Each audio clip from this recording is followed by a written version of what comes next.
So, good afternoon, everybody, and welcome to this, which is the first of a series of our webinars, where we're going to have the pleasure of presenting the CoCo project to a wider audience of people working in animal science and agriculture. So, first of all, I'll just give you a little short overview as to what the program is for the next hour and a half or 2 hours. So first of all, I will open with a little sort of brief introduction to the CoCo project.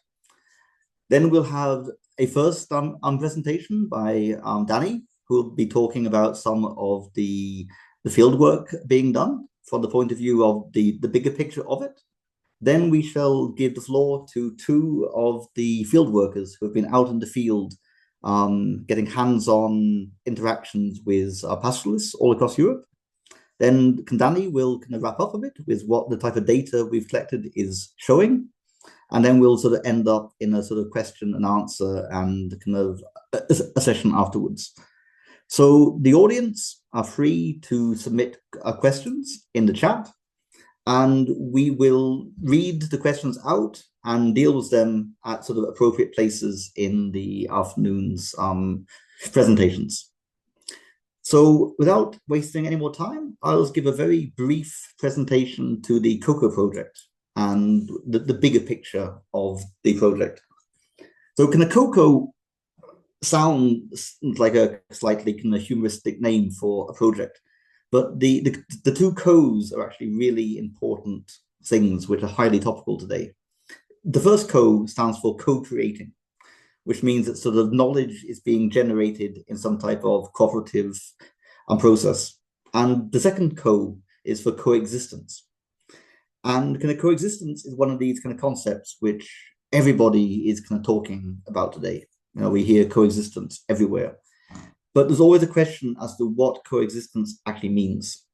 And putting the two Co's kind of together to be CoCo means that actually we're not going to try to define CoCo, to define coexistence from like an academic point of view, but we're actually going to create an opportunity for many voices to create their own understandings of how coexistence should actually look. So the name contains kind of quite a lot of information about what the project is trying to do and how it's trying to do it in its title. So just to explain what our topic is. Our topic is built around the study of pastoralism.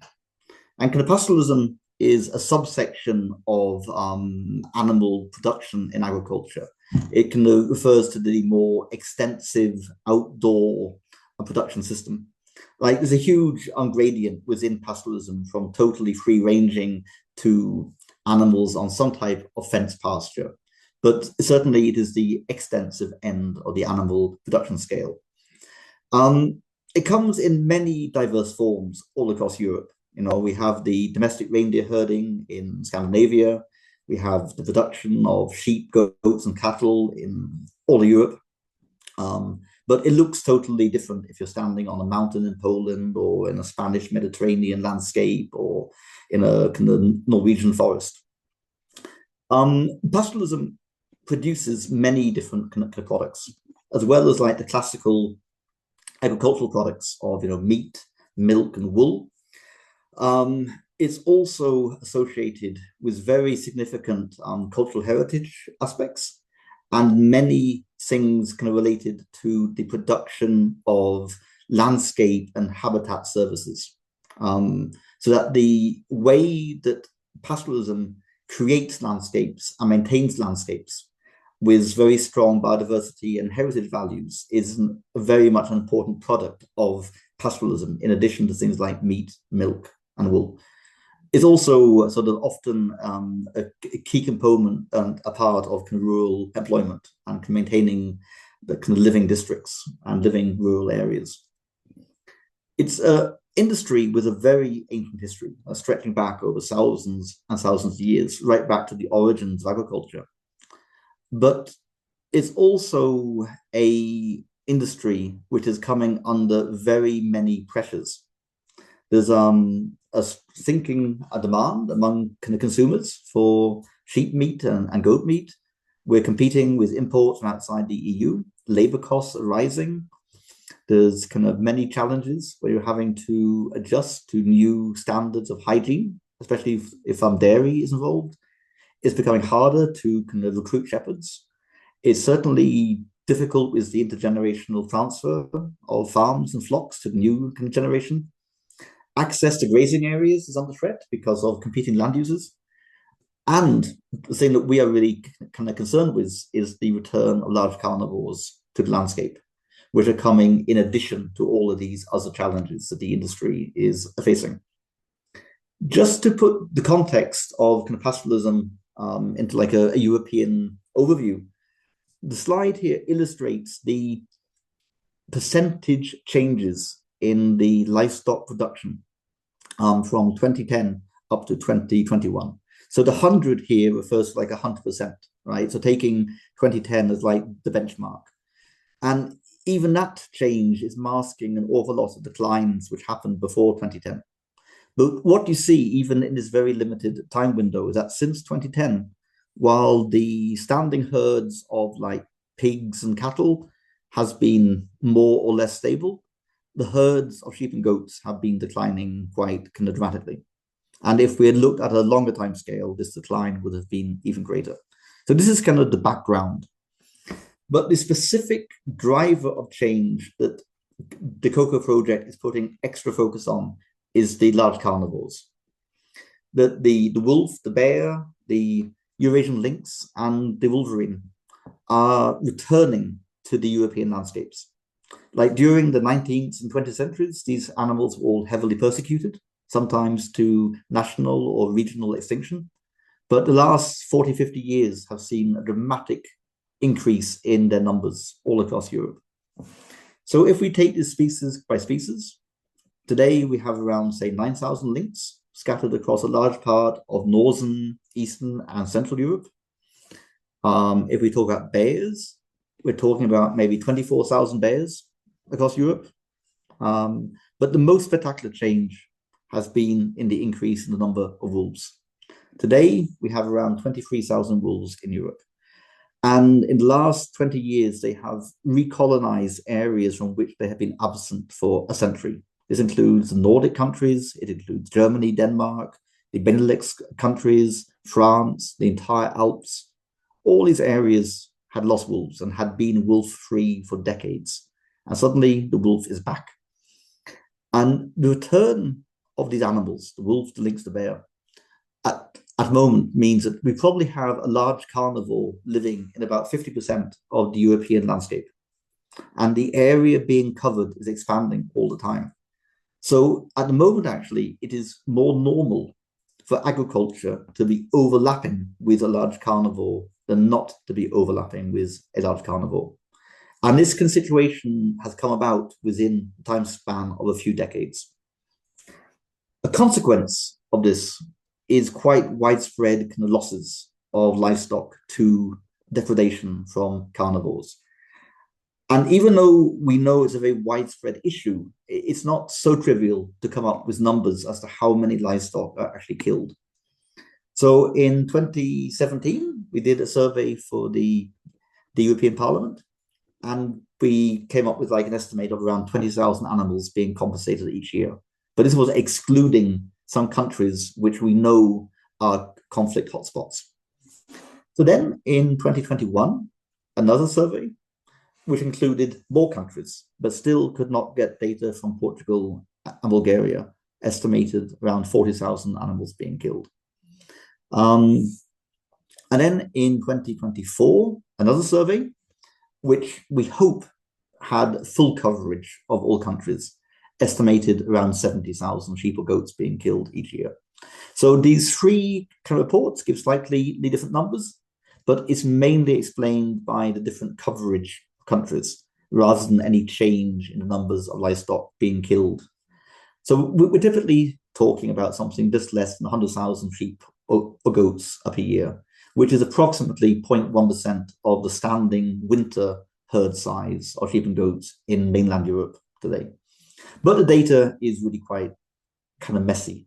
And this large-scale national data is not really giving us much insight into the processes behind, because we do see very strong variation between countries and kind of between regions. And this is really what kind of CoCo is trying to explore in depth. When it comes to dealing with depredation, we have quite a toolkit of kind of measures which can be integrated to produce sort of holistic kind of management of the conflict. So the main pillar has always been livestock protection. And this has been increasingly kind of complemented with kind of economic compensation and also with lethal control of the large predators. So you probably need all three aspects here of these tools in any integrated management. The question is, what weight do you place on the different corners of this triangle? And certainly today is viewed as being kind of best practice to put the main focus on the livestock protection part. But the other parts are certainly essential in their own context. So just to see how some of these things look, kind of when it comes to livestock and protection, we have kind of thousands of years of history. And some of these kind of measurements, such as, like, for example, shepherds, livestock guarding dogs, nighttime enclosures, they're still quite common in large parts of southern and eastern Europe. And these have remained largely unchanged for several thousand years. They are very effective, but very labor intensive.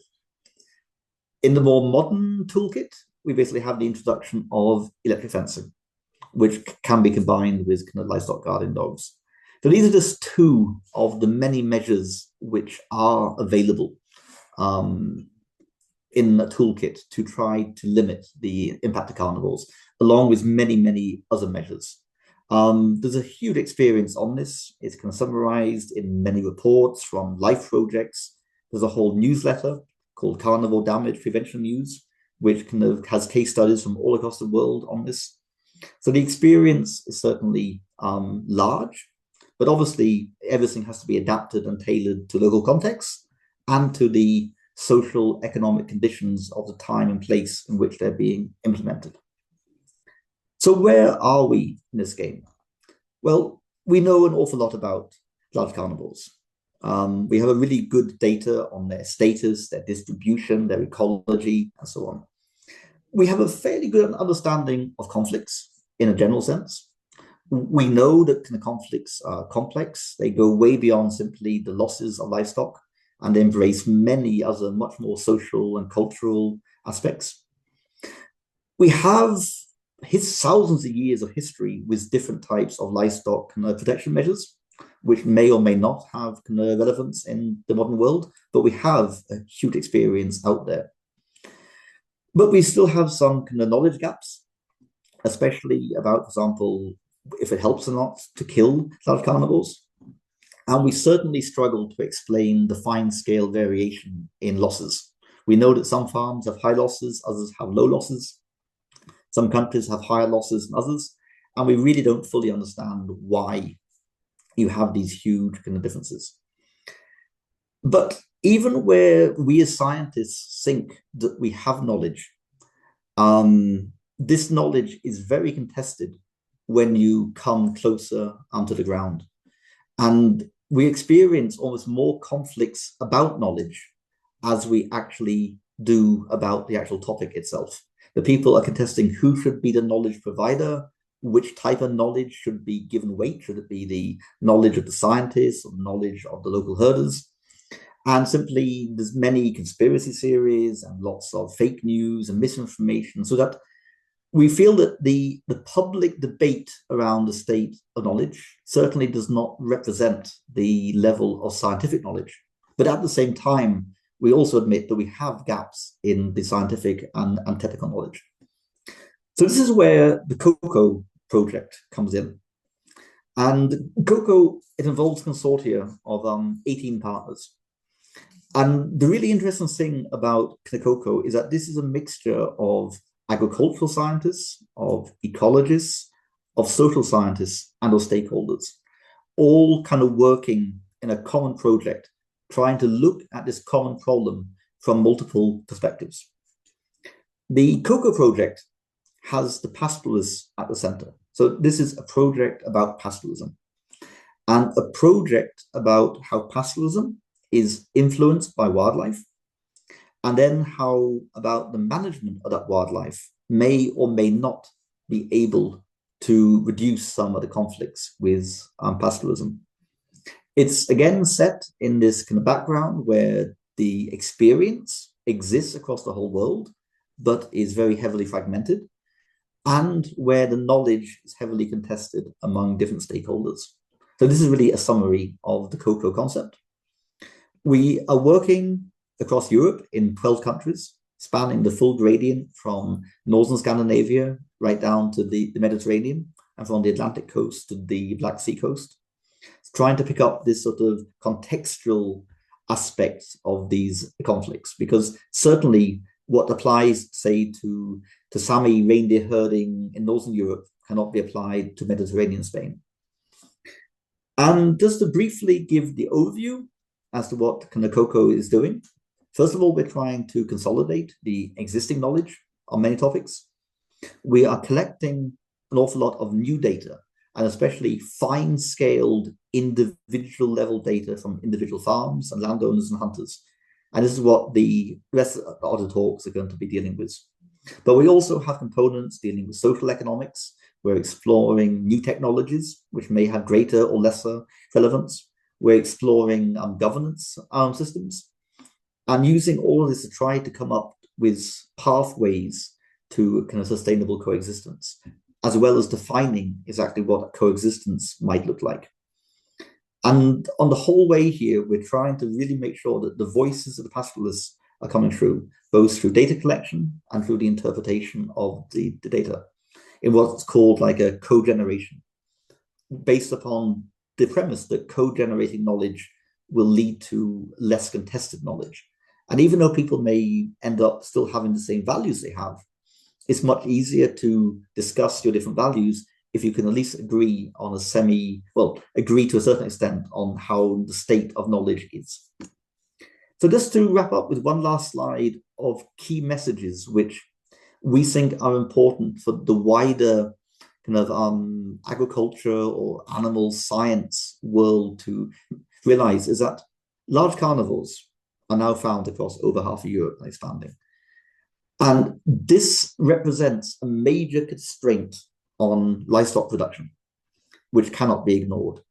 That sort of, it would be like trying to work on crops without taking climate or weather into account. That carnivores are something which has an impact on how you farm livestock, and they do represent a constraint.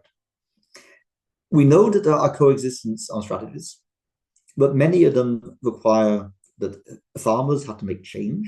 That requires compromises, and many of these changes may well be highly controversial. So strategies exist, but to implement them in any given setting or context can be very challenging. And it has to be borne in mind always that these kind of measures represent almost always additional costs imposed on a sector which is economically highly stressed and socially highly stressed at the moment. So we have to interpret the effect of carnivores as a cumulative effect on top of many other things, requiring a holistic approach. So that was the end of my broad introduction to the CoCo project. The rest of this kind of webinar is going to zoom in on that 1,000 farmer survey, where we have been trying to interview over 1,000 farmers across Europe face-to-face to really gain detailed insights into their sort of reality, and also tapping into their knowledge and their experience. And this is where I pass the storytelling over to Danny. I think the questions which have come in up to now could maybe wait until the end, and that we could maybe take these together slightly later. And I did unfortunately go slightly over time. So can I pass the word over to Danny? The floor is yours. Thank you, John. Do you see my presentation? We do, but in the wrong mode. In the wrong mode. I see it in I'll sort of try mode. again. Now? It's still the same. At least I see your little slide on the side. and your notes. I'm going to change the screens to see if it works.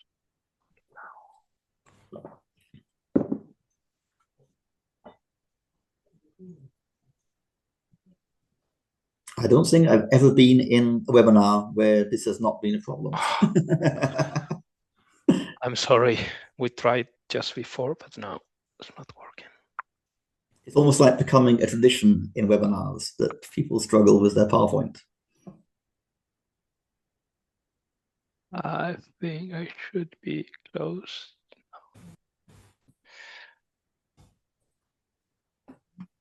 At least you're not accidentally showing us some embarrassing emails.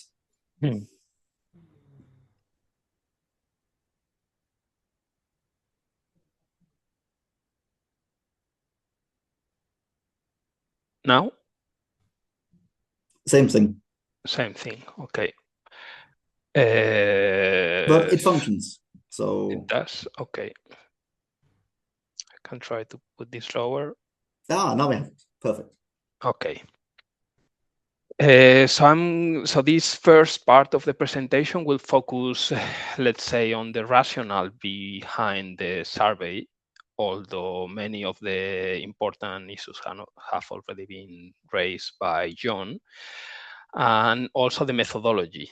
So how we have done this survey, what are the specific questions that are in, and so on and so forward. Then we will have the two presentations of two persons that have been doing the field work, and they are going to present somehow their experience and the experience with farmers when applying this survey. And then I will close the seminar giving you some results of the survey, the specific questions of the survey. So more like, let's call them quantitative results of the survey.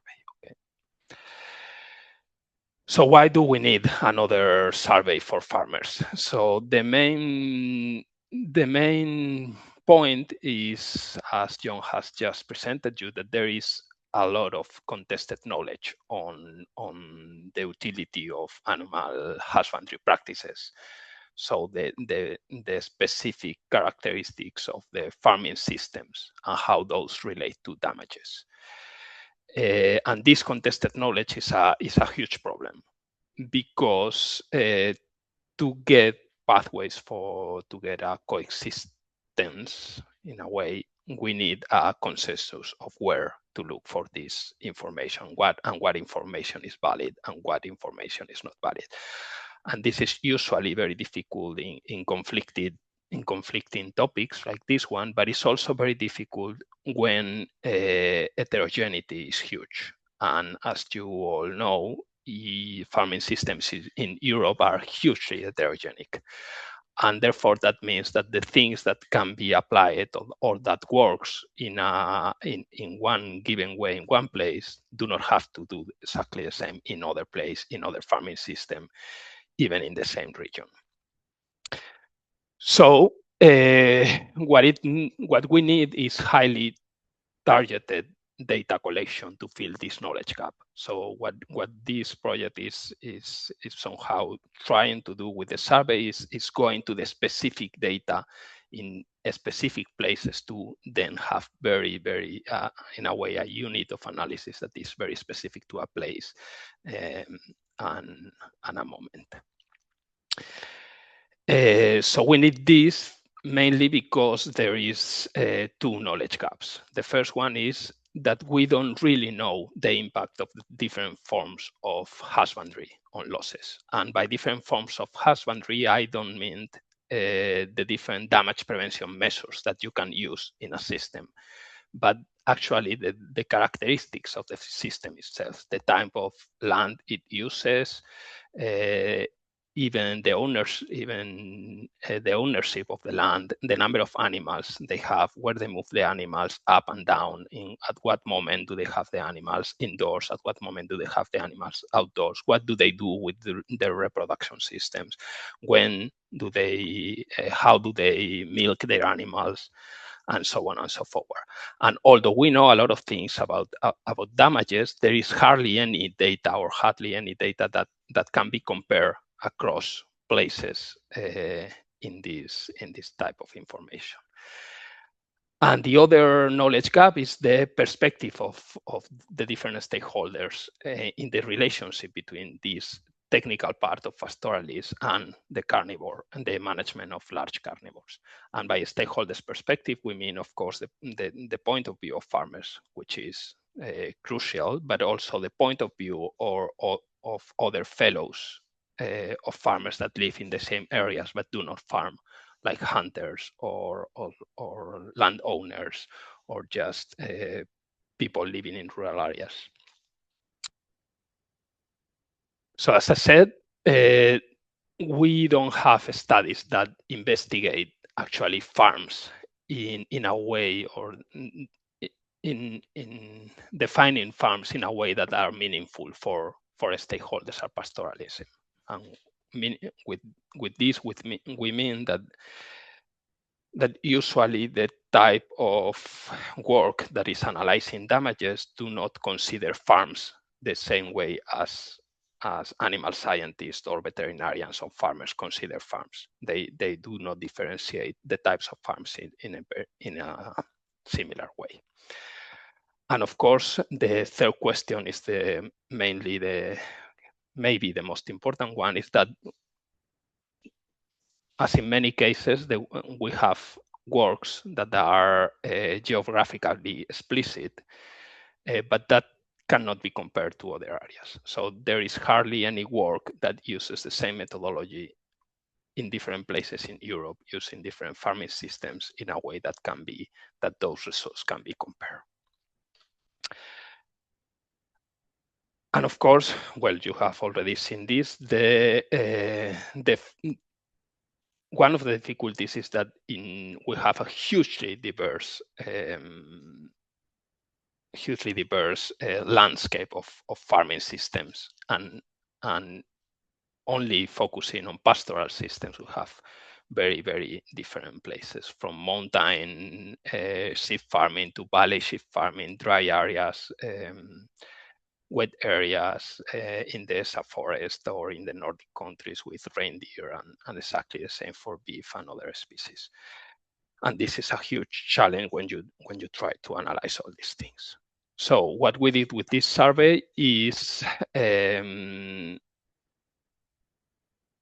define case study areas of interest throughout the countries that were involved in the project, and that is what you can see in the map here. Every dot represents a case study area where field workers have gone to do farmer surveys there. So the idea was to have from 1 to 4 regions per country, depending on the size and diversity of the herder and of the farming systems in the area. And the idea was to get around 1,000 farms in total. That is 80 to 100 farms per country. Okay.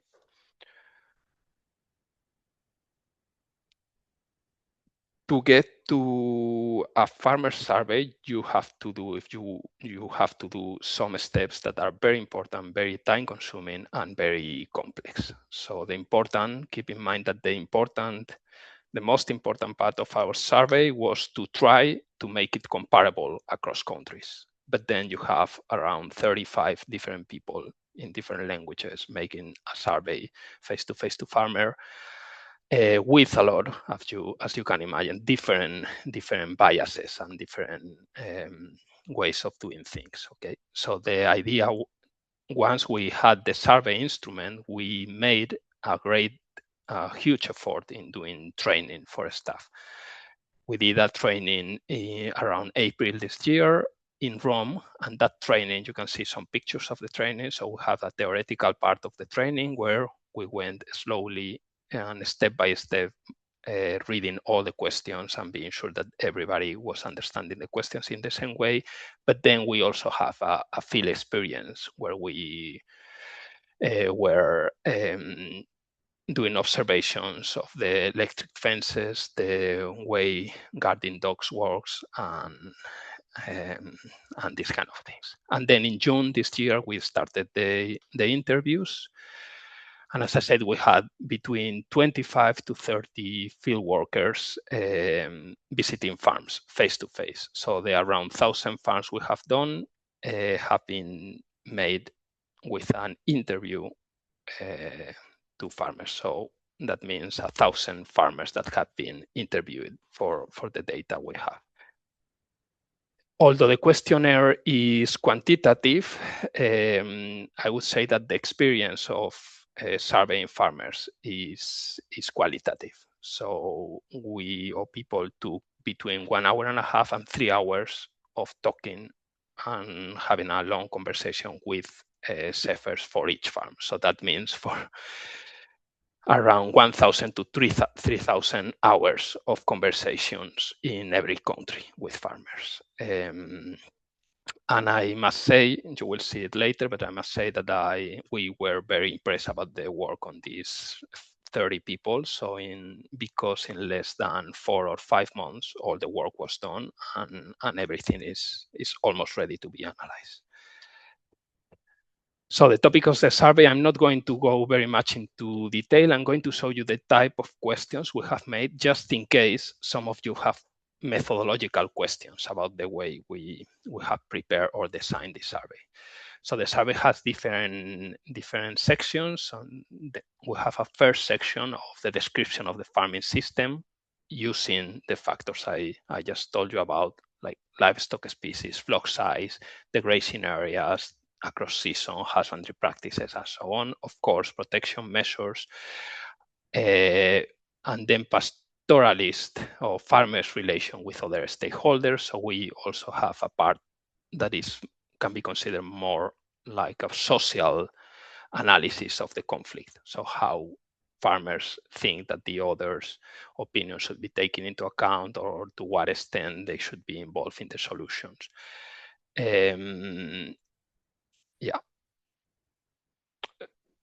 I'm not sure you can see this properly, but these are examples of 3 pages of the questionnaires that are trying to describe the farming system. So for example, in the page on the left, you can see a table where we asked farmers about the impact of different challenges, including large carnivores, but not only large carnivores, and to what extent they were affecting each specific farm. On the right-hand side, for example, there are some economic data, percentage, for example, percentage of income that comes from the different activities that can happen in a farm, the number of adults, males, females, offspring, how do they manage their animals, how do they do the reproduction management, do they synchronize births, for example, or not, and then the use of lands, if they are using mountain pasture, what number of hectares, if it's public, private, and so on and so forth. Then, and this is, I'm not going to show you results of this question, but what we made was a calendar for each of the 1,000 farms. We tried to make a calendar. So what you see here is the different 4th nights of January, February, and all the way till December, and the number of animals that are in the farm during each month, the specific area, the specific geographical coordinates where the animals are at each point of the years, and general characteristics in that place. If there are stables, if there are fences, if they receive indoor feeding or not, zephyrs, etc. And then at the lower part of the table, you can see that we ask them about the number of predated adults, injured adults, disappear, and so on and so forth. Then I'm not going to go much into the details, but the questions were always, so many of the questions were very similar. We had, we asked them if they agree or disagree with certain issues related to, for example, in the page in the page in the middle of the slide, you can see that these specific questions relate to government alternative. So what do they think about receiving compensation payments, receiving subsidies, allow the culling of problematic animals, or designating acceptable depredation lots, and so on and so forth. And in this last slide, you can see farmers' questions related to the values that farmers see to their own activities, to what extent their own activities, also the values of the presence of large carnivores. So that's, in a way, we try to come up with the total economic value or total social value of the presence of animals according to farmers, but also on the question 47, the table on the left, you can see that we also ask them about trust, social trust. So the trust that farmers have to local politicians or farming authorities or other farmers or veterinarians or hunters, foresters, the media, animal rights activists, and so on. And this is where we are now. So with this slide, I finish. So as I said, the target was to get around 1,000, and we already have achieved that target. Although these numbers are the numbers of the surveys are not totally closed, they will change a little bit, but we will get above 1,000 farms, and you can see the distribution of the number of farms in each of the case study areas on the right-hand side. So as you can see here, we have a pretty good coverage of the 12 countries that are involved, but we acknowledge that for each country, the numbers might not be very large. So what we, of course, want is to be representative, to have a representative opinion on of the case study area we are analyzing. So, but we don't pretend to be representative of the full diversity of farmers' views that are in a country. For example, in Spain, which is a country I know the best, so we have 4 case study areas with around 20 to 30 farmers interviewed per area, which represent exactly that, the views of the case study area, but not the views in other regions. And with this, I give the floor to Ángela, I think, or to Maria, or do we solve questions now? No, there have not come in any questions yet. So I think we can go straight ahead. So Danny has kind of given like the broad overview, but like he says, as well as being like an exercise in data collection, this also is a very much a qualitative experience, which is based around people from the world of science meeting pastoralists face to face on their farms or on their pastures. And our next 2 talks come from people who have been out there collecting this data, doing an incredibly hard job in a very short time to gather this database. So first of all, we have Angie, who will be giving us her experience from working in the Asturias area of northern Spain. So Angie, the floor is yours. Thanks. First, I think there's a question on the chat. I don't know. Oh, sorry, Ruiz, pardon me. There was. How did you choose the countries? I guess that's a question probably to me. It was, first of all, we wanted to pick up the major gradients in Europe, going from south to north and east to west, because like we had to give it this full European overview. Within that, I guess it became a question of opportunism, in that we had to build a consortia of research partners in the project that was competitive for an EU Horizon application. And then we simply built it using partners that we knew would offer complementary perspectives. Like we wanted to have this mixture of agricultural scientists, ecologists, social scientists, and so on. So the consortia kind of built itself along multiple kind of dimensions. So it was designed to pick up a gradient and to pick up the people that we felt would create a really good consortia. So that was that answer. Another question has come. Could you account for answers falling out of the questionnaires?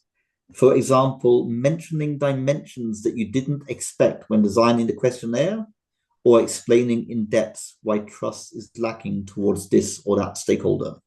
Danny, I think this is one for you. Yeah, so I didn't mention, but we tried the questionnaire. So before having the definitive version of the questionnaire, I think we tried it in almost every country in 3 or 4 farmers. So there was, so in a way, some questions that we didn't take into account in the first version were included in that later version after the trial of the questionnaire. But no, of course, we cannot get everything and every nuance with this type of questionnaire. So you have in science or in social science, you have always to make a balance between the sample size and the number of things that you want to take into account and the depth of those specific topics. So we are covering a lot of things, but not all. And in some of them in a general way. For example, the question you speak about trust. This said, of course, we have the experience of almost 30 people who had that long conversation with farmers, and those people, so we are making also a very large internal interview to those people to actually tell us about those things that were not considered fully in the questionnaire. I can continue until you tell me, John, because there are more questions coming. No, but just keep going, Danny. Okay. So the farmers were chosen in a very organic way. And with organic, what I mean is we, of course, had the model in mind that we want to analyze, and then the design of the sampling is somehow a nested design. So what we wanted for is analyze most of the farmers in a more or less concrete geographical explicit area. And in those areas, we aimed to interview every farmer. And that the size of that area depends on the country, but it can be a couple of municipalities, 3, 4 municipalities. So in something manageable, a number of towns and so on. So then the question is not how did we choose the farmers, because we tried to interview all the farmers, but how did we choose the case study areas in every country? So the case study areas were, we had a number, we were quite flexible, but of course it's an area where there is actually damage. There are animals, wild species damaging in a way the farms. There is enough heterogeneity within that area of pastoral system. We didn't want areas with just one type of farms that repeat all over the place. We wanted some heterogeneity, and also, of course, a very practical issue of areas where we have some people, some institutions who could facilitate the work. Okay. The question about dogs. Stray dogs. Yeah. Like in a European context, this is very much a north-south gradient. So like in Northern Europe, we do not have stray dogs. Socially, we just don't accept them. They do not exist. In Southern Europe, they can be very common. But did they turn up in any of the interviews, Danny? In Spain, at least, no. No. And there is always maybe Maria can comment on this when she talks about Greece. Maybe she can answer that one herself when we get there. But I don't remember it emerging as a major topic, at least. But maybe Italy, I'm not sure. We shall see. Yeah. So the main, but still the focus was on wolves, birds, wolverine and lynx, not the Iberian lynx, but the European lynx. That was, of course, that's, yeah. Yeah, okay. But let's pass it over now to Angie. Maybe Maria can comment on the dog problem from Greece during her presentation afterwards. So Angie, your time has come. The floor is yours. Okay, can you see the presentation? We can. You got it right first time. I tried many times before. Okay, so good afternoon, everyone. Thank you for joining this afternoon. And my name is Ángela Ruiz. And on behalf of CITA, I will talk about wolves and livestock in Asturias, which is a northern part of Spain. So first, just a brief introduction of myself. I am a conservation biologist and now focusing on wildlife conflicts. So over these past years, I've worked on understanding how these tensions work, and I've developed some projects in this region in Asturias. Here I added some pictures of these projects. These projects that aimed at bridging this gap between conservation goals and the real concerns of rural communities. So to understand the current situation here in Asturias, we need to look back a bit at the history of livestock farming in the region. So before industrialization, farming wasn't just like an economic activity, it was kind of the foundation of the Asturian identity and culture. So traditionally, livestock farming was centered on the family unit, which raised sheep, goats, chicken, cows, whatever. And all the members of the family manage this livestock, and they work together to do it. And this mixed system of livestock was small scale, was sustainable, was community dependent, and was deeply and really integrated into the landscape of Asturias. So it wasn't just farming itself, but it was a way of life, let's say, that defined villages and shaped really the Asturian character. But then during the 60s, everything changed a bit with the industrialization shift. So industrial activity in Asturias exploded, and cities like Gijón, Oviedo, Avilés, which are three cities that are marked here on the triangle, became really like industrial hubs. So it drove thousands of rural workers away from the countryside. This led a bit on some agricultural transformation. And here some dates between 1962 and 1971, new production systems emerged and ended this traditional rural culture a bit. In 1974, almost 80% of the Asturian agricultural output was coming from two sectors, which was dairy and meat production, which was kind of a radical shift from previous family farm systems. Then in the 80s, it came the CAP, the Common Agricultural Policy, which transformed how farming system was done across Europe and of course in Asturias. These changes made that what had been diverse, small-scale family farm and so on, it became more specialized, larger in scale, and more dependent on external factors. In addition, with all these past data, we have another factor, which are the wolves. So let's talk about the wolves in Asturias. And here, for centuries, the wolf management was really straightforward. So it was self-protection through hunting and killing. So if I'm a shepherd or farmer, if a wolf threatens my livestock, I will shoot him, I will kill him, or I will hunt him. So this management in some areas lead to the extinction of the wolves in some regions. In addition, also, this came together with a strong gamekeepers tradition.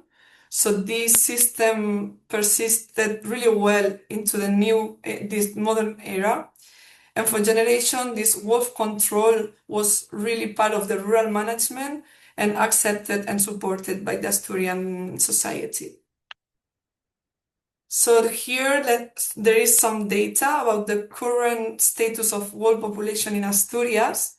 So here you can see from 1986 to 2021, more or less, the trend of wolf populations. So we come from some years, we talk about the 60s or the 70s, where they almost vanished, they almost got to extinction, to an area where they started to be protected. They were species under directives, or they were they had another role. So they recover through time in different regions. And as I said, this is focused on Asturias. So yeah, you can see how we went from not really a lot of wolves on the area to an important presence of it on the territory. So yeah, this leads to scenarios like this one. So wolves today are part of this Asturian landscape, and this creates a tension between the human activities like pastoralism and the conservation goals of the wolf, or the large carnivores, let's say. So yeah, here you can see a sheep from this summer and a cow of 3 years old this past summer, I think, too. So yeah, it's like a really, it happens really in a daily life basis. And here I added some pictures of demonstrations. Some of them were against the wolves. Some of them are pro-wolf.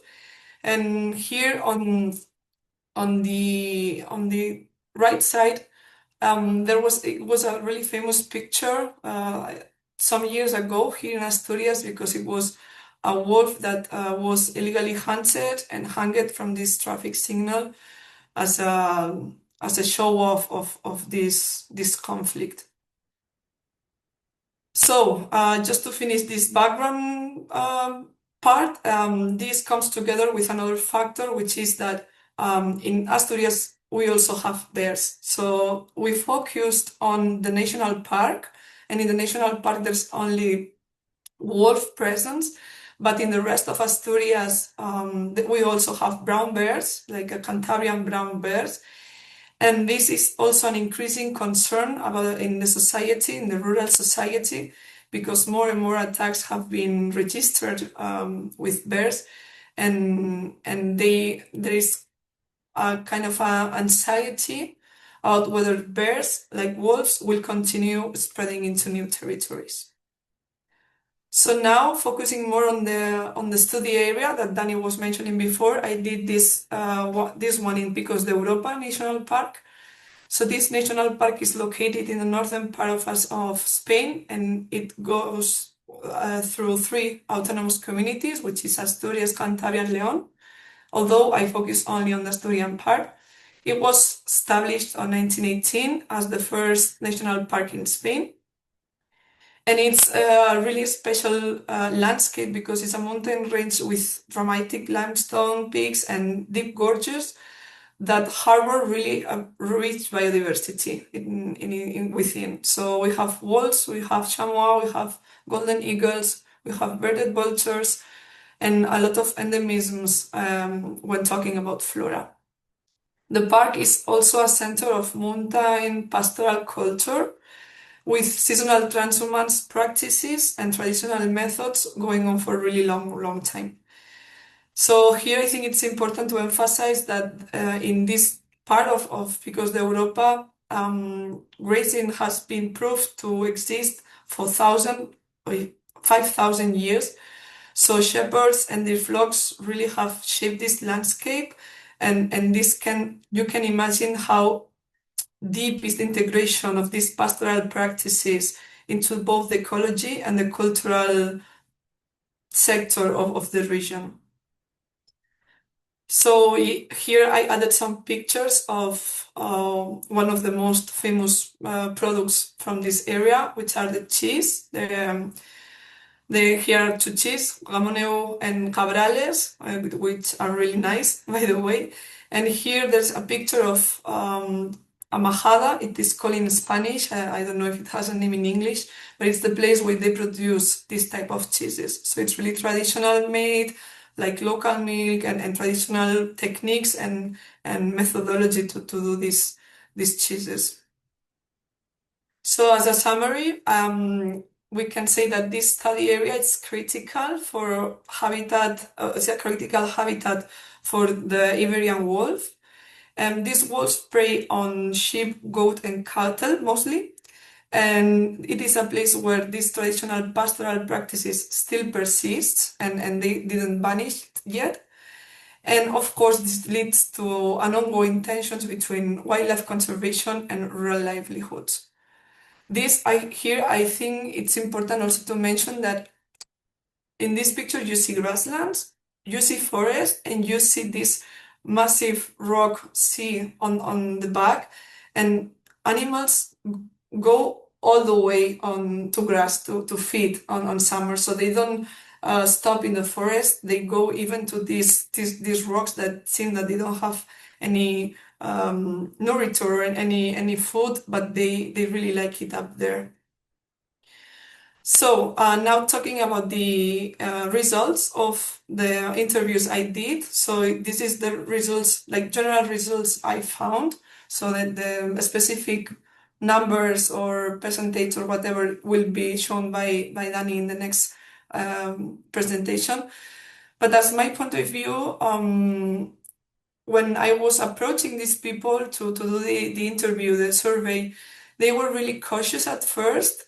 They are really skeptical on this topic with people from outside, like outsiders. So it's really important to build trust and to understand and respect their point of view, even if it's not exactly the same as yours.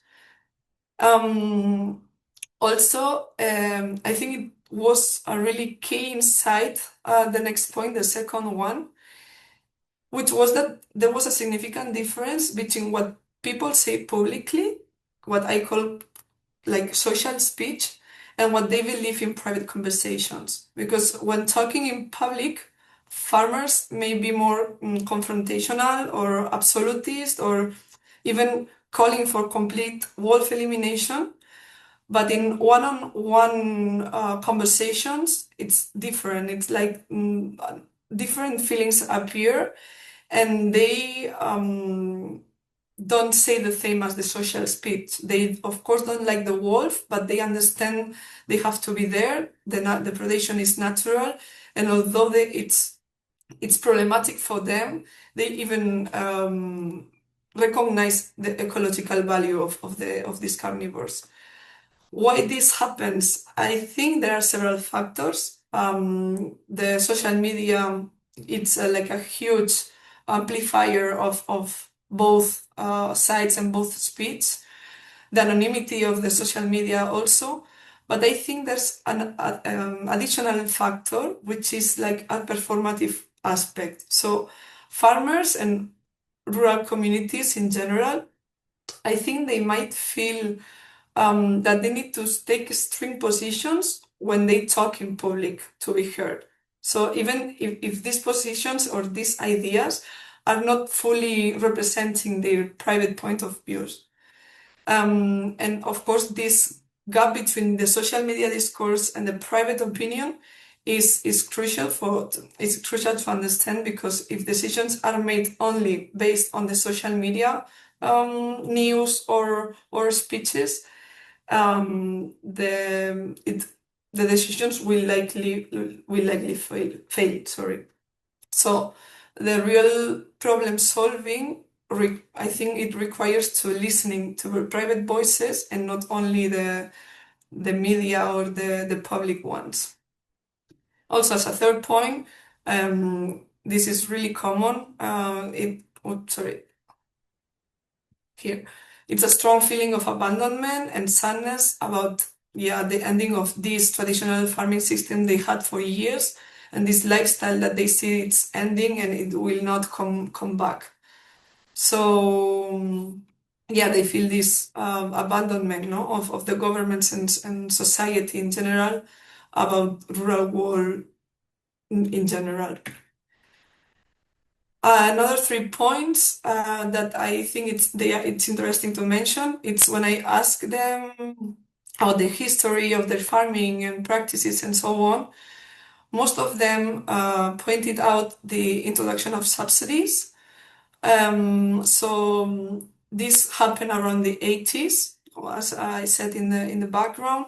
So this marked a bit the beginning of the decline of traditional farming. So the subsidy system incentivized a bit, let's say, like the intensification and specialization of the farming. So yeah, larger operations were rewarded, and it encourages farmers to focus on dairy or meat production, and this was really different from what they were used to. So we go from small family farms, self-sufficiency, and so on, to really industrial approaches. And yeah, last 2 points are really fast. So it's, as I mentioned, these people is a bit difficult to reach because they are skeptical on talking about this topic with outsiders or people who they don't really know. And also, I found a high consistency in responses through the 30 interviews that we perform, meaning that it's not like an individual point of view or opinion, but it's more a generalized opinion or feeling about the area. So this was for the general interview, but we also performed another survey to some of them, which had some prevention measures, which here in Spain it's basically guardian dogs. And here are 5 points that I will try to summarize. So there is an age trend for these adoptions of protective measures. So I found that the younger the farmer, the more willing to adopt these measures. So more older or more traditional people were skeptical to adopt new protective measures. Also, this is linked to this initial resistance to adopt these measures, no? So here it was more like one farmer brings a mastiff to protect the herd, and if it works, then the society will start implementing these methods. But first, they will be really skeptical and even like laughing at these methods. Guardian dogs work here basically with goats and sheep herds, not cows, not horses or anything else. And also the effectiveness of these guardian dogs depend really on the isolation of the herds. So conflicts really arise when there are two herds from different farmers or shepherds, that are in the same grazing area, because these guardian dogs can fight each other and even kill each other. So this was the case many times here in this region. And finally, I think this is one of the most important points also of this presentation. It's the tourist-related tensions. So because Europa is a really, really touristic destination, and tourists might see these guardian dogs as something that it's not really his role. So most tourism feeds them or humanize them or try to bring them home or do these kind of things that, of course, they create this even more tension between shepherds and rural worlds with this tourism-like point of view or perspective. So as a conclusions, this is like 4 points that I put here. So first, prevention measures are difficult to implement in this region for both the landscape or the social aspect of it. The guardian dogs have shown to be promising, but not as an unique or universal solution. Second, there's a strong pressure pushing extensive livestock farming toward an intensive system. This pressure comes from different factors like rural depopulation, attacks, subsidies, or whatever you want to call it, but of course there is this pressure pushing this extensive livestock system. Also, the wolf conflict is the visible manifestation of a larger social conflict. This is mentioned by all the shepherds that I interviewed. And finally, that this conflict arises some challenges that we have to deal with, which is the first one is the decline of these traditional activities threatening the pastoral economy. And second, like the illegal hunting and poaching of these large carnivores, because they go hand in hand, they go together. So this is like really challenges that we face and we have to deal with in order to work this conflict. So yeah, now just to finish, I think I'm a bit long. I think this is really a personal quote, but both large carnivores and pastoral farming are, in a sense, the victims of an insufficient conflict management. So coexistence is possible, but only when it's active and it's locally grounded, and you have resources for them, and you engage with the communities, and you have this will to find solutions that benefits both the large carnivores and the pastoral activity and system. So this is all from my side. Thank you very much. And yeah, here it's my email also. I think before somebody was asking for it. Thank you very much, Angie. That was a really nice presentation of kind of the local kind of point of view. And like, this is the entire challenge in progress like this. That on one hand, we're trying to pick up that big picture, the European point of view, but it's so important to have this type of local context, you know, with all this because history. It's really local specific. I think each region has its challenges. It is, and the whole history is important, you know, the timing of events and social economic development, and it's so important to have that. So after hearing that kind of local perspective from Asturias and Spain, our next talk is also going to give like a local presentation from the point of view of Greece. So I think we pass it straight over to Maria, and then we'll gather up all the questions afterwards at the end. So thank you, Angie. And Maria, the floor is yours. And let's see how you do the PowerPoint presentation here. Let's see. It's good. You got it. Well done, Maria. Thank you. All yours. So, hi, Maria Psaralexi, and I will give you my experience from Greece. We did the survey in 3 areas, and I'm going to talk about one of them. Actually, the easiest case, let's say. This one is located at the northwest. You see it in the big map. It is a national park, most of the study area, the Prespa National Park. And it is a beautiful place, one of my favorite places, and that's why I have been visiting and working there for like a decade. And this was the only reason why it was the easiest place from the 3.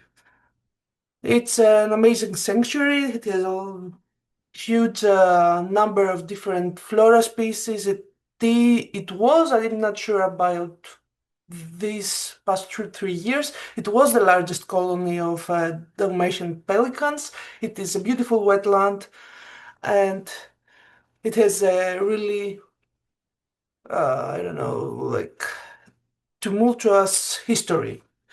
So I will just say a few things about the history because it has to do with the population profile, which I think is really important when we have this type of surveys. So really fast, one of the main events that shaped the population of Prespa is the civil war that happened in 46. This area was one of the first places napalm bombs were tested, and it was a huge war zone. At the end of the civil war, all the communist supporters had to leave. They were exiled, they lost citizenship, and and their land and houses were confiscated, actually, and were given to new settlers. Mostly it was Vlach people, Aromanian people were brought to Prespa to recolonize the area. And of course, after that, during the 70s, we had another big immigration wave. This means that today we have a really small population in the area. Actually, it is the least densely populated area of Greece.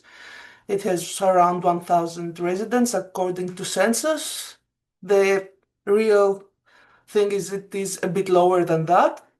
And the population is quite variable. So we have some indigenous people that are either Greek speaking or Slavic speaking. We have the Vlachs that came with the resettlement in the 50s. We have some Pontic Greeks that came as refugees after 1922. We have some Albanian immigrants, and we have some recent settlers that came from Greece that work with nature-based tourism, with conservation or whatever. And these are the newest settlers. The main economic activity in the area is traditional agriculture. This is the main income. The giant beans of Prespa are famous in Greece, but also there's livestock breeding, there's fishing, there's the tourism, nature-based or religious tourism. And also, this is one place where we have the national park authorities. So a lot of things are happening because of the national park. And also there is a local NGO that has been in Prespa for the last 30 years that has done a lot of work, mostly with the pelicans, but other species as well, but has really shaped the national park in the end. When we talk about the livestock breeding, we have some sheep and goat flocks, and we also have the cattle. They are meat cattle. They are using, let's go back to the sheep and goat. I'm sorry. These flocks usually use the foothills or a bit up the mountain, the areas there, the abandoned meadows and what would be cropland, but is not because there's not any people anymore. Whereas the cattle are usually moving to the mountain pastures in the summer, and they use the area over there.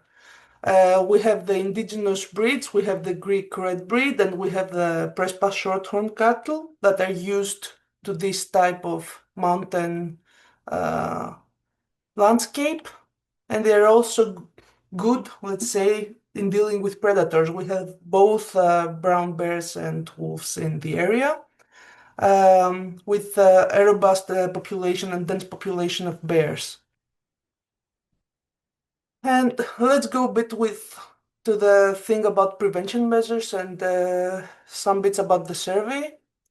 What I saw is that in general, traditional prevention measures and practices are accepted and used. So there's always a shepherd with the animals during grazing, so there's constant supervision.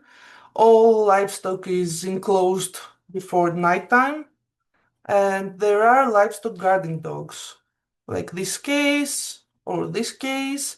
These are the traditional. On the right, you see one of the Greek indigenous breeds, and these are it is traditional to have dogs. Now, mostly because of the efforts of the national park authorities and the NGO located there, there's also electric fencing being used mainly by cattle breeders, as they have been trying to promote the use of this type of prevention measure over the past 15-20 years. But even though we have the prevention measures being used, there is conflict, of course. There are damages being done to the flocks, and there is also the other side. So we have the illegal shootings of bears at wolves. We have the poisonings. And actually, in one area of this study site, we also had cab trafficking to Albania for the bear restaurants. So a lot of cases where mothers were killed so that the cubs would be transferred to the neighboring country. But what I see is that the killed carnivores are not the result of the damages. There are cases where you have a lot of damages but no retaliation to the carnivores, or the other way. There are cases where you see that no wolf may pass through that village and it will be killed, and there is no damages at all. One of the things that actually creates more tension is that bears approach the villages more and more. Every year it is more common for someone to see a bear in their backyard. The wolves are preying on hunting dogs and stray dogs as well. This is my cue for the stray dogs, and this also brings more tension.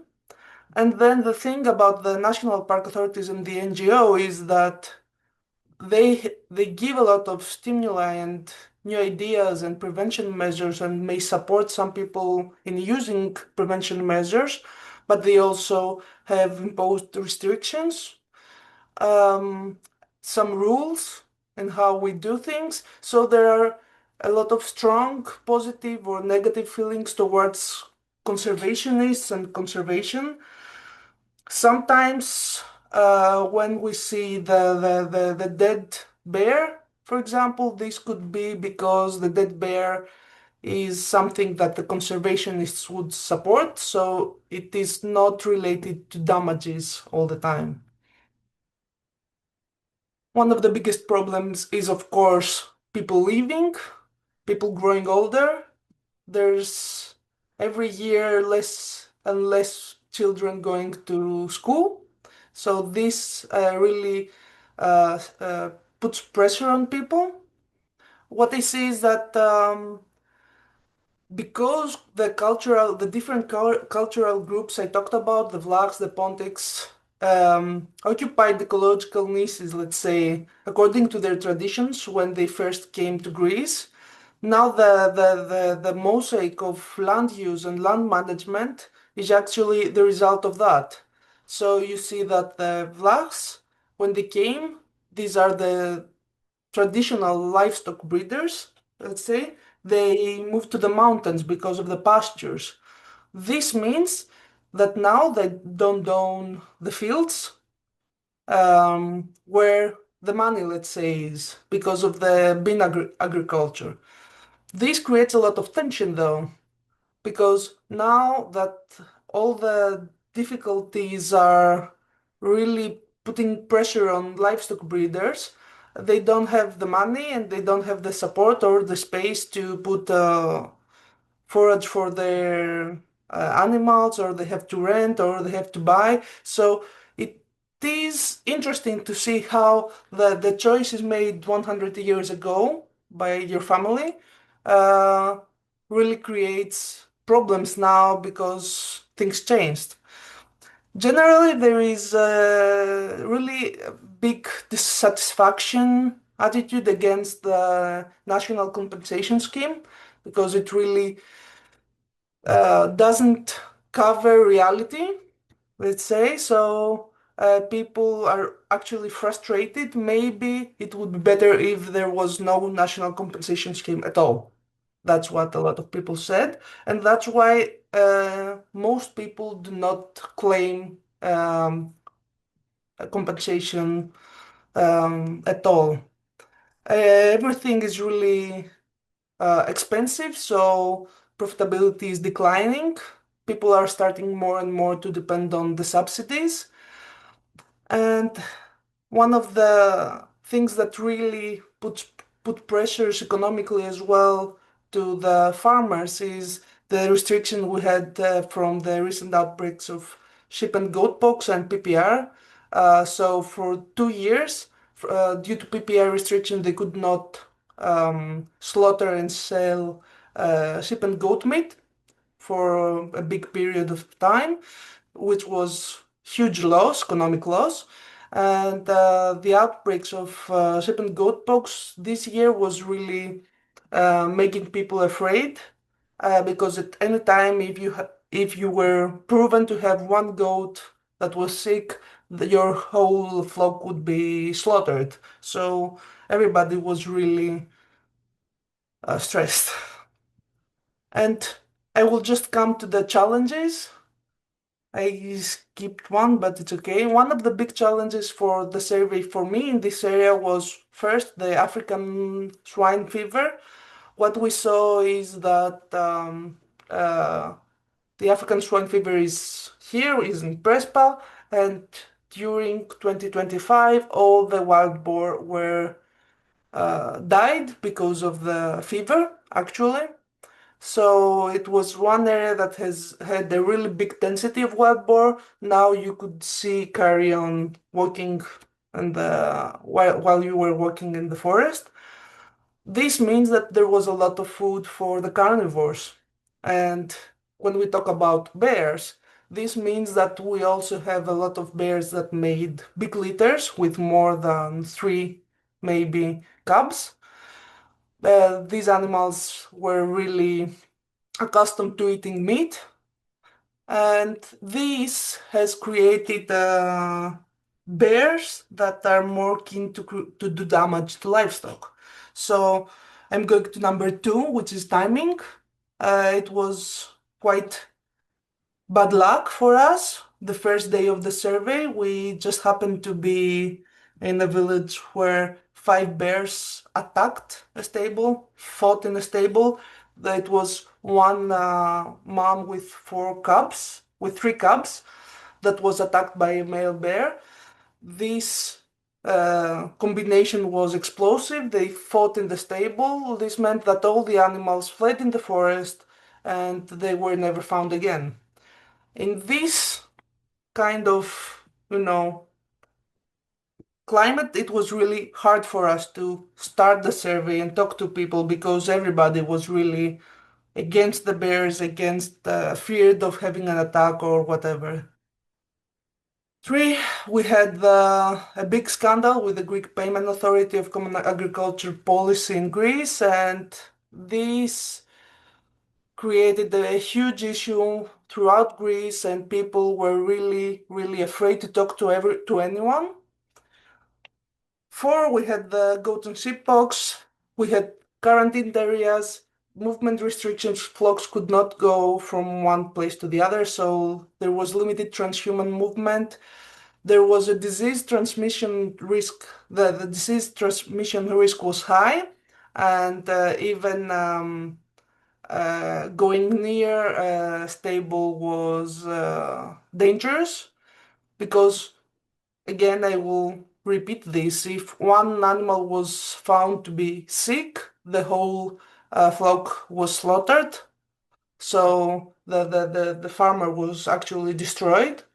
For us, it was quite difficult to do the surveys because of this, because there was a veterinary service alarm, and in cases where things went out of hand, we risked arrest, actually. So in general, carrying out this survey was a challenge, and I saw that Greece farming and stock breeding sectors resembled a pressure cooker. Till now, the carnivores were the scapegoats. Then they were always blamed as the trigger for agricultural collapse, and that they are the ones that destroyed the farms or whatever. But now the pot exploded, actually. And what I'm showing you are images from the last week in Greece. On the left, you see the places that have the roads are blocked by farmers that are trying to I'm forgetting the word in English now. They are shouting against the government and all the difficulties that they are living through. They have blocked the border checkpoints. some ports, and of course access to travel throughout Greece. We see them clashing with the police. We see them trying to find some way to raise their voice, and actually they are almost at the edge of rioting. So I will just try to close with this calmer picture of Greece, but I think this survey actually came in a really significant point of time for farming in Europe in general. I think that's it from me. Thank you, Maria. That was a really, again, one of these really nice sort of illustrations of local context. You know, many events of both historical and current action, which I was not even aware of. So, you know, it Things just are shows. crazy. It shows, well, everywhere is crazy in its own different way, I think, is the point here. So this has been two really nice sort of local level introductions of the general sort of like the more qualitative understanding of context and the broad general patterns as to what farmers are experiencing. The next presentation is going back to Danny again, who will hopefully now show us a little bit of some of what the kind of the data is showing in a slightly more quantitative way. And then after that, we'll open up for a more general discussion and question and answer session. So I think I'll pass the floor straight back to Danny again, who can now demonstrate his new improved PowerPoint skills. No pressure, Danny. No pressure. There is a question you may want to answer about communication with farmers. I think we take it at the end in a common question and answer. That's perfect. Otherwise, I've been answering some questions as they appear in the chat indirectly. Okay, I'm going to try now. How do you see it? We made it. First time, Danny. Well done. The floor is yours. Okay, as John has just said, I'm going to give you a first taste of the results of the farmer survey and also a last slide on the plans we have in case. Well, just to show you what is to come. Okay, so at this point, as I told you, we have finished with the data collection process in every country, but we haven't yet put all the databases together. So what I'm going to tell you about is some results of the Spanish surveys. And now it doesn't move. It does.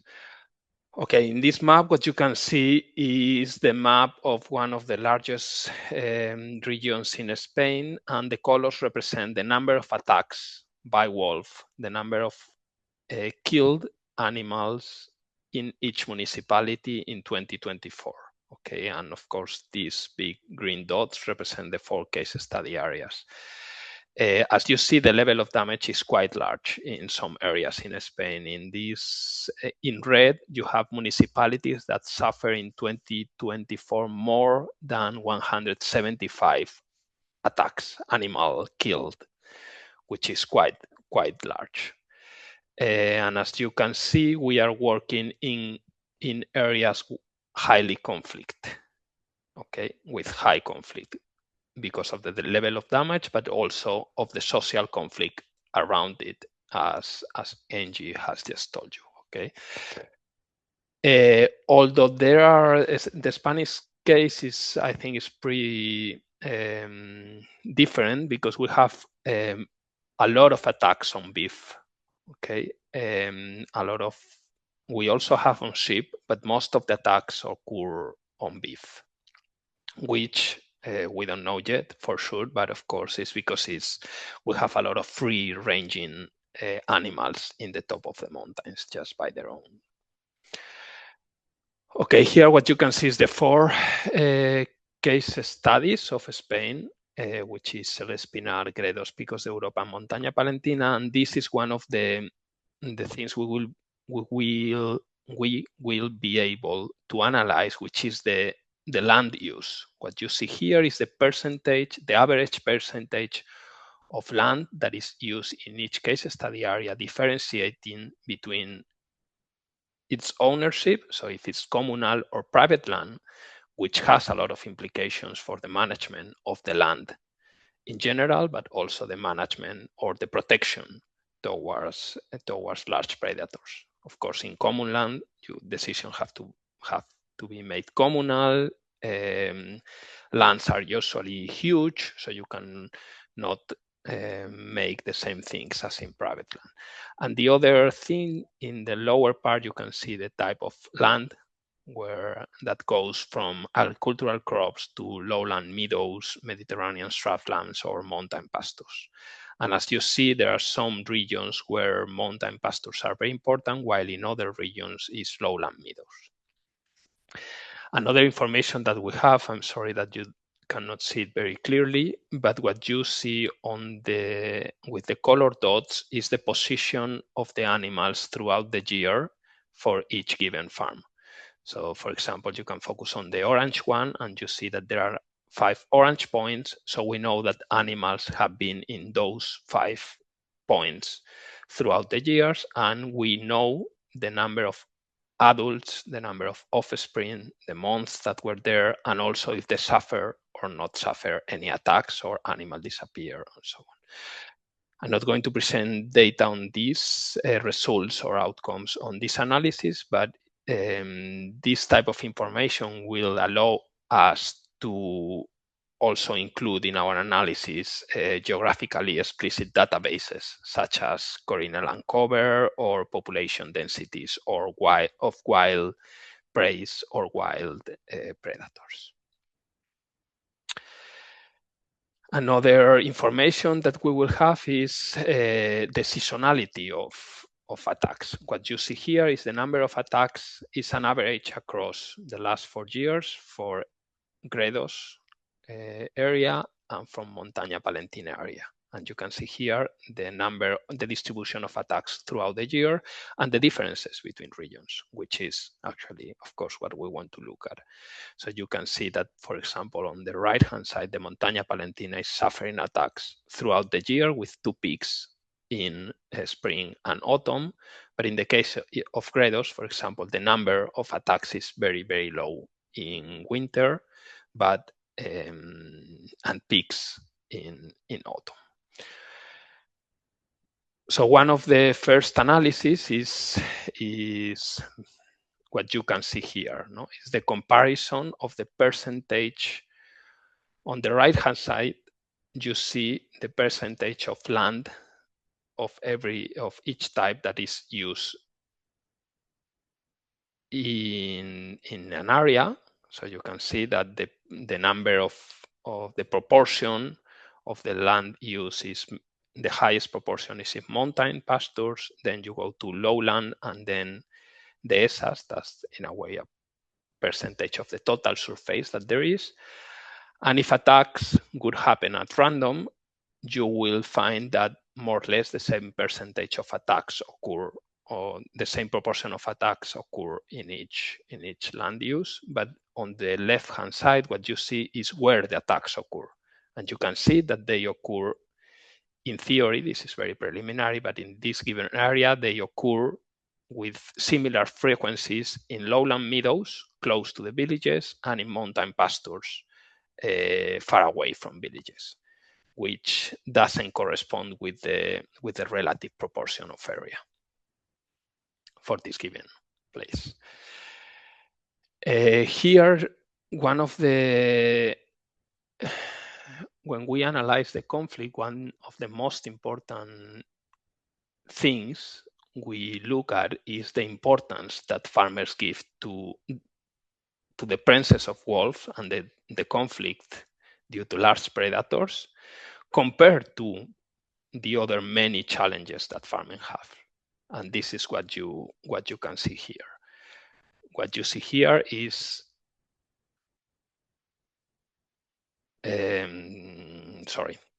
So what you see here, we ask the question that you see here: to what extent the following challenges and factors affect the outcome of your farm? So in green, is if they do not affect at all, and in red if they affect a lot. So the more red, the more important is the challenge. So the challenges that are in the low part are the most important one. What you see here is what Ángela has just told you, that there is a lot of coherence across case study areas. Although the areas are 300 or 400 kilometers away to each other, the picture is very similar, okay? What you see here is that they put, all of them, they put livestock losses caused by large carnivores very high on their priority. The ones that put it in the first position in El Espinar and Picos de Europa are actually the ones that have the largest number of attacks. So there is a relation between the number of attacks and the importance they give to these specific problems among all the farming problems that they have. But even though in areas where the attacks are not very high, livestock losses caused by large carnivores are still very problematic. And this is interesting because, as John showed in the first in their first introduction, the number of animals that are killed are not very important. So you get in the most extreme cases maybe to 1% or 0.5% of the animals that are born, which is not very large, but the problem is still very, very high. The perceived problem is very high. Of course, I'm not going to show this in detail, but what we have is the number of animals that have been killed or disappeared in every region since 2021. I must say here that we depend on the data that farmers have. So this is what farmers told us that had happened. So we expect that the accuracy of the data lowers down with the year. So in 2021, they would remember less than in 2024, but that's something we have to deal with. Regarding trust, we asked them, as I saw, we asked them how much do they trust different actors with regards to issues around wildlife management. And again, what you can see here is that we have a lot of coherence. So they trust, regardless of the area, they trust a lot sector stakeholders. So veterinarians, farming advisory services, farming networks, other livestock farmers, and that happens in every place. And very similar, they do not trust politicians, they do not trust media, they do not trust environmental organizations, they do not trust animal rights welfare activists. And then, in a way, the stakeholders in the middle change from place to place. So you can see that in some areas they have high trust in wildlife management authorities, whereas in others they do not trust at all to those stakeholders. We also asked them about emotions, since this conflict is not only about facts, or you could even say that it's mainly not about facts or about real or quantitative damage, but about emotions and social conflicts. We asked them about how living with large carnivores affect them personally. So the question was, which of these emotions, or to what extent these emotions show up when you have to live with large carnivores in your area. So what you can see here is in green is that feeling or emotion appears strongly, and then in yellow that do not appear. And what you can see is that all the negative emotions are very, very relevant. So all of them felt, or most of them felt, worry, frustration, anger, stress. And you can also see on the figure on the left and on the right are the areas where attacks are highest. Okay, and you can see that there is, again, you see this relation between the strength of the motion and the level of damage. Okay, you see that. You can also see that there is hardly any positive feeling out of this situation, but curiosity and admiration. So besides, they do not feel any serenity, joy, pride, tenderness. Like around half of them, they really feel admiration and curiosity for wolves. Okay. And then, for example, you can see that disgust, which is the 5th row, is very high in Picos de Europa. So this feeling of disgust only appears there, and we have to analyze why.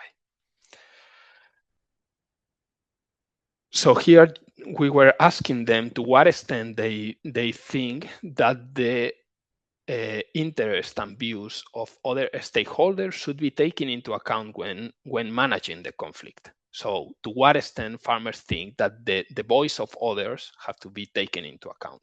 And who were others? Others were local stakeholders like rural communities, pastoralists, or actors focused on recreation, but foresters, wild animals, but also, or hunters, but also the general society, environmental organization, researchers, etc. And again, what you can see is that there is a lot of coherence in the top and the lower part of the trust. So they think that the voice of rural communities, pastoralists, and farm animals have to be prioritized. And by farm animals, we mean the position or the needs of livestock. And on the lower part, you see the general society, you see the animal rights, welfare organization, you see environmental organization, but you also see, and this is very interesting, that they don't think that the interests of the actors focused on recreation, on tourism, should be taken into account.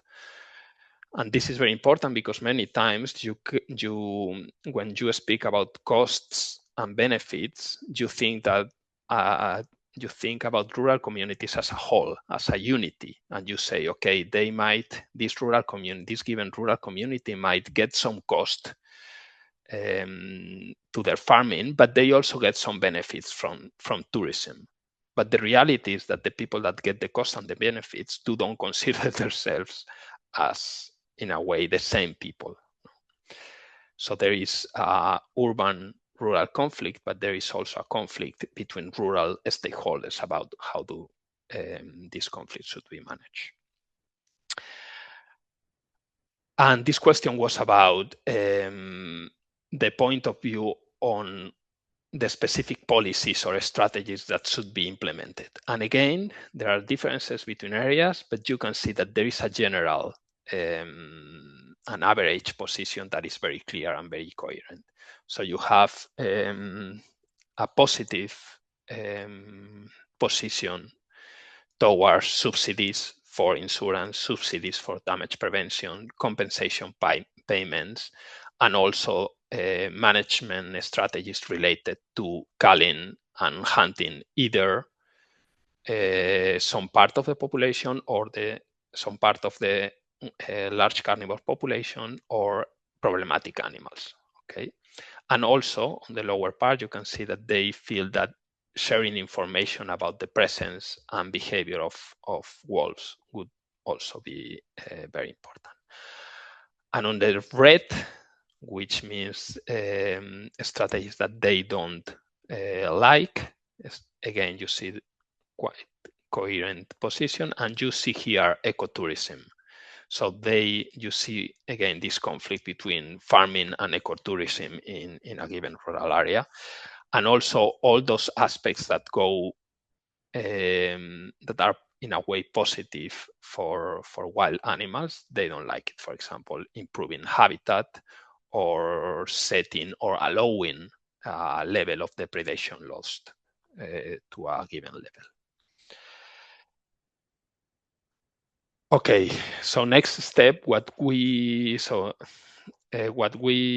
want to do is, first, what we are doing now is to put in all the national databases together to get the full database with the 1,000 and a bit surveys, and we will begin all the analysis and start writing the papers and presenting things in conferences.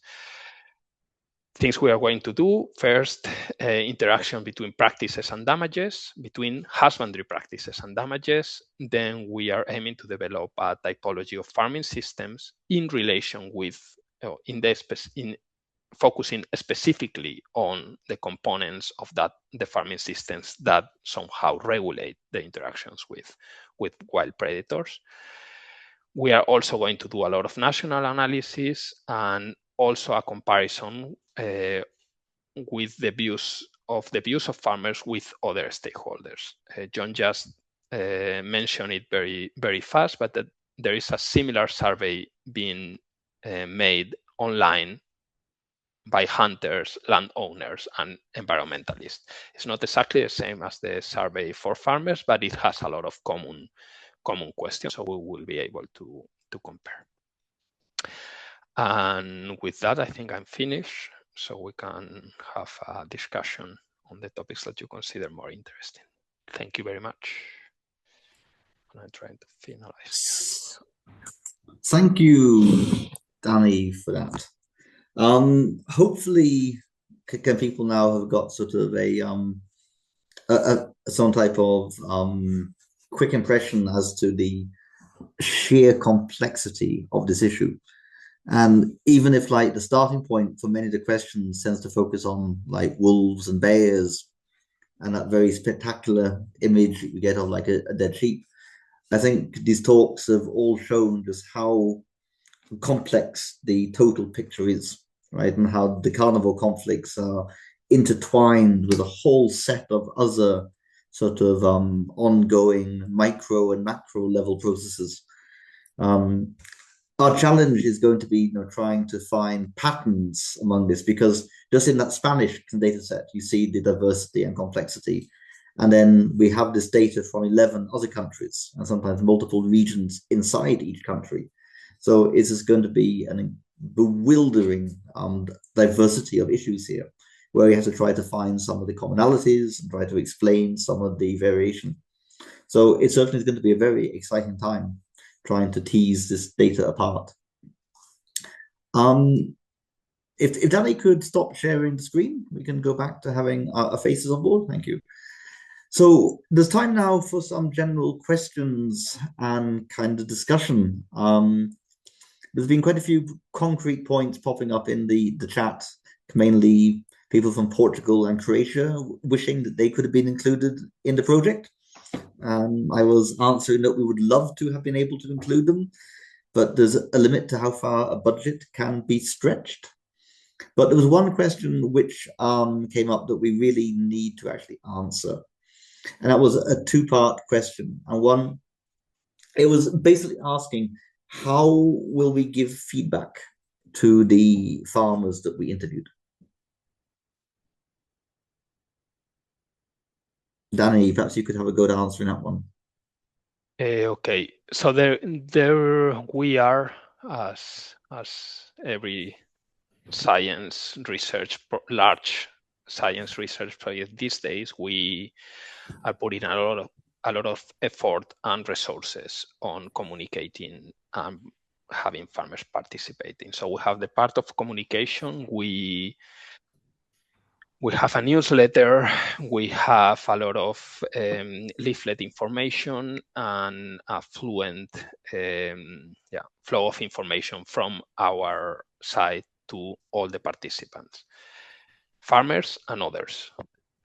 Here maybe it would be good to tell you that you have the option of joining this list of people that want to receive the newsletter. In the web page is CC. Okay. So that could be about communication with farmers and coming back to them with the results. The idea in the next phases of the project is to start organizing somehow activities and participatory activities with farmers and facilitators in each region. The form of it has still to be decided, but the idea is to start this process of interchanging. I guess we should also point out that we do have an advisory board, which has kind of representatives from different stakeholder groups who can also give feedback. We work in cooperation with several European Commission regional platforms, which are meant to build dialogue between stakeholders and scientists, so that we have a fairly extensive communication strategy and dialogue with the organizations. But as always, the challenge is to find our way back to the individuals on the ground, because there's so many steps in between here. One of the issues we also have to face when doing these interviews is also securing that the people interviewed are anonymous, that we have to comply with kind of GDPR and other constraints. So it actually has become quite a challenge sometimes to actually give feedback because of the privacy protection. But if I remember correctly, we gave people the opportunity to give us their email so that we could give them direct contact at the end of the questionnaire as a voluntary component. And certainly for those who did give us a contact detail, we shall be providing full feedback. A second part of the question here is saying that, do we intend to enable the farmers to participate directly in the development of coexistence solutions, in addition to these interviews? And certainly this is probably something that will happen on the level of the organizations, kind of national and European level bodies who are representing these farmers. But certainly it would have been very nice if we could have maybe somehow also tested some of the ideas back on real kind of pastoralists in the field as well. So this is kind of something that we will have to work on as we move towards the later part of the project. And then the same person was asking, was there any talk among the participants about the benefits or the ecological role of large carnivores? Danny, that one maybe to you? Yeah, there is one. There is one part of the questionnaire that we asked them about the values of livestock, and within those values there is all what you can consider the ecological values of large predators present. We haven't get into much detail into it, but the idea is that we will have something very similar to the pictures I just showed you, with the different values that large carnivores have for every farmer. Yeah, I think Angie in her talk made a mention too of the farmers' awareness of the ecological role of carnivores. Maybe Angie, you could expand on that, upon what they actually implied or meant by this ecological role of large carnivores? Ecological role. Mm. Yeah, they were mentioning this more in a way that so they feel they are part of nature and part of the ecosystem, as part of this ecosystem, this is another factor. Wolf is another factor that play into the game, no? So they hunt also wild boars. They also hunt other type of animals that are together in the same ecosystem as rural communities. So I think they value also this characteristic of large predators in the sense of controlling pests or hunting wildlife animal. So I think it's more in that way that they see this ecological role, that it's important for them. I think it's more linked to this perspective. Exactly. I think that also kind of forces us to remember that it's not only the carnivores that pastoralists have quite complicated interactions with, because also there's many conflicts between pastoralism and the herbivores, like the wild boar and the deer. in terms of competition for pasture, transfer of disease, and so on. So the carnivores are just one component of the wildlife community that pastoralists have rather ambiguous and complicated interactions with. Maria, did you hear anything about this, about the place of the wolf or the place of the bear in nature from your interviews in Greece? Yeah, it was not everybody shared the same opinion on this. Mm. Some people would really love to eradicate wolf, for example, or bears, depending on where their negativity was pointed against. But there were a lot of people that said that, of course, it has to be there. It was always there. So bears and wolves have to live, but we hope that they don't create problems for us. So it was somewhere like that, something like that. Yeah. No, it's interesting because I think in both of your kind of local perspectives, this idea of like a shared presence in the landscape seemed to have come across, and an awareness of, you know, a continuity, a long-term presence of both carnivores and pastoralism in the same landscapes. So that's interesting, that fundamental principle does not seem to be contested. It's just a question of how to make the relationship actually function in a better way. That was quite interesting.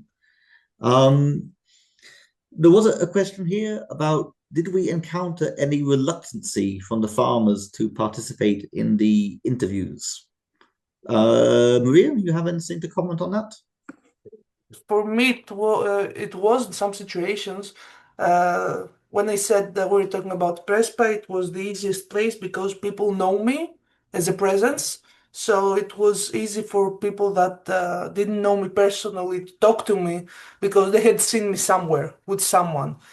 But in other areas where I was not somebody they knew, it was quite hard for them in this, at first to say, okay, let's talk and give you time, because the issues I mentioned that are happening in Greece right now meant that the minute I walked there was, is he someone that wants to get our, no, all our contact details and wants to know what we have so that they can be implicated in a scandal, or they want to kill my flock or whatever. So a lot of people were really reluctant. Not so much because they didn't have the time, but mostly because they didn't want to be involved in something weird. So that was their idea. After a while, some said, okay. After we had some talks and some drinks always help. But some of them were still, it's okay, we're friends, but I don't want to do the interview. And they said, no, it's okay. It's not obligatory. So I went to the next person.